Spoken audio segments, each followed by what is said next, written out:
Shalom, selamat pagi Bapak Ibu, Saudara-saudari yang dikasihi oleh Tuhan kita Yesus Kristus. Selamat berjumpa kembali dalam Renungan Sabda Tuhan dari Pos PI Gereja Metodis Indonesia Ebenezer Bagan Batu. Saya Pendeta Muda Widodo Basaribu akan menemani saudara selama kurang lebih 5-10 menit ke depannya. Bagaimana kabar saudara semua? Saya berdoa dan berharap kiranya saudara semua ada dalam keadaan baik, sehat, penuh sukacita, dan berlimpah berkat Tuhan. Sebelum kita mendengarkan sabda Tuhan, saya mengajak saudara sekalian terlebih dahulu untuk bersaat teduh, berdoa kepada Tuhan, dan kemudian kita menyanyikan pujian dengan judul lagu Di Taman Getsemani Hati Yesus Sedih.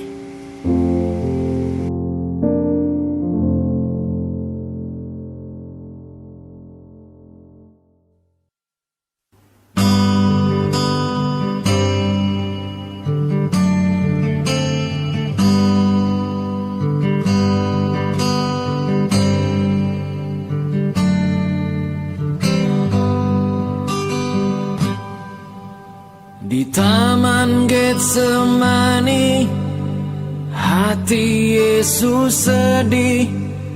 Di Taman Getsemani Yesus memohonkan doa.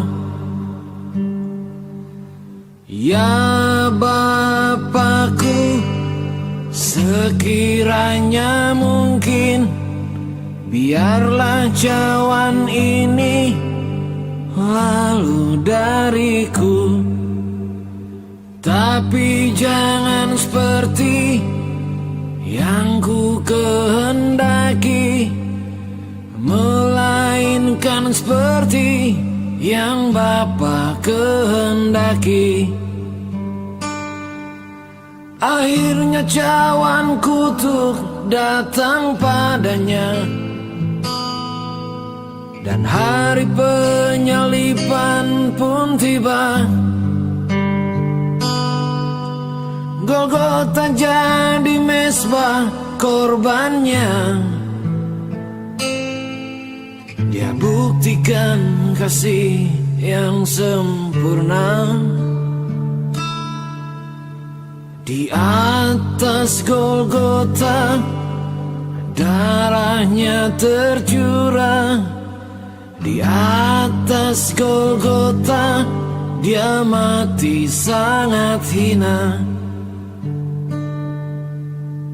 Di atas Golgota darahnya tercurah. Di atas Golgota dia buktikan cintanya. Akhirnya cawan kutuk datang padanya, dan hari penyalipan pun tiba. Golgota jadi mezbah korbannya. Dia buktikan kasih yang sempurna. Di Taman Getsemani hati Yesus sedih. Di Taman Getsemani Yesus memohonkan doa.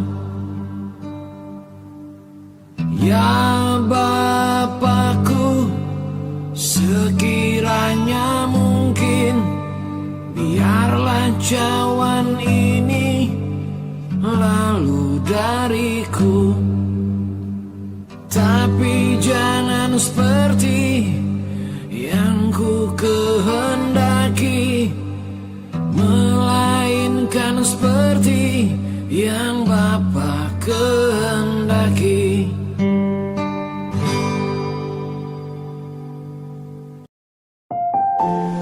Matius pasal 26 ayat 36, demikian firman Tuhan.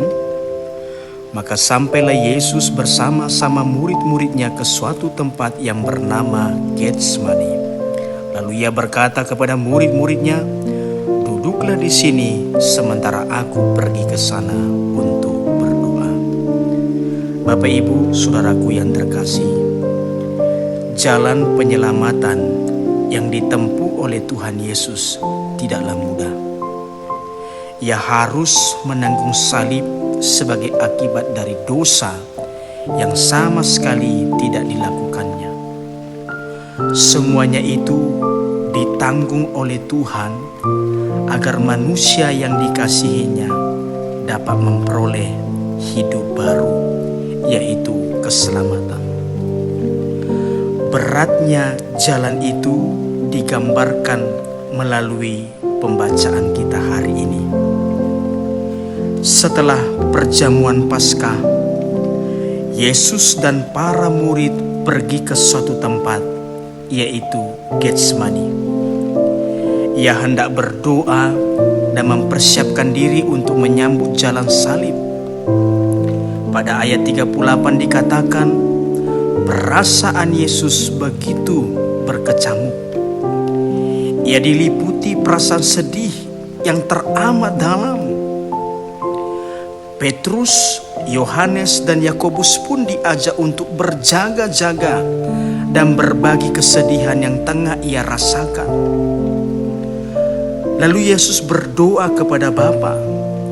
Doanya teramat jujur. Yesus bersikap realistis, namun penuh dengan keberserahan. Dalam doa, Yesus berseru sebanyak 3 kali. Ya Bapakku, jikalau sekiranya mungkin, biarlah cawan ini lalu daripadaku. Doa ini juga dilanjutkannya dengan ungkapan pada ayat 39. Tetapi janganlah seperti yang kuhendaki, melainkan seperti yang Engkau kehendaki. Saudaraku yang terkasih, doa ini mengekspresikan ketundukan penuh kepada Bapa serta keteguhan untuk menempuh jalan salib sebagai jalan penyelamatan manusia berdosa. Kesedihan yang dialami Kristus seharusnya membuat ketiga muridnya turut berbela rasa dan mendukungnya dalam doa. Karena itulah yang diminta oleh Tuhan Yesus, agar ketiga para muridnya berjaga-jaga dan sambil berdoa. Tetapi apa yang terjadi? Rupanya rasa kantuk yang dialami murid-murid mengalahkan empati mereka bagi Kristus. Dengan kata lain, para murid bukanlah berjaga-jaga. Mereka bukanlah untuk berdoa, melainkan mereka tertidur nyenyak. Bukankah acap kali kita juga tertidur? Ketika iman kita tertidur, kita tidak menyadari anugerah besar yang telah terjadi dalam pengorbanan dan kebangkitan Kristus. Penderitaan Kristus sungguhlah berat, namun ia tetap menundukkan dirinya kepada Bapa dan menganugerahkan cinta yang begitu besar bagi umat yang dikasihinya. Minggu-minggu sengsara Tuhan akan kita hayati sebentar lagi. Pada tanggal 7 ini kita akan memperingati di mana Yesus akan menapaki jalan salib, jalan Via Dolorosa itu yang disebut hari Jumat Agung. Dan pada tanggal 9 kita akan memperingati di mana Yesus menang dan bangkit pada hari yang ketiga, yaitu hari Paskah. Saudaraku yang terkasih, inilah yang menjadi pesan sabda Tuhan pada pagi hari ini. Jangan sampai iman kita tertidur. Marilah kita mengingat kesedihan Kristus sebagai tanda cintanya kepada kita, serta menggunakan minggu-minggu ini untuk mewujudkan kehidupan yang baru. Amin. Kiranya sabda Tuhan pagi hari memberkati kehidupan kita sekalian. Selamat beraktivitas. Doa kami, Tuhan menolong Bapak Ibu Saudara sekalian dalam menapaki aktivitas panjang hari ini. Tuhan Yesus memberkati. Shalom.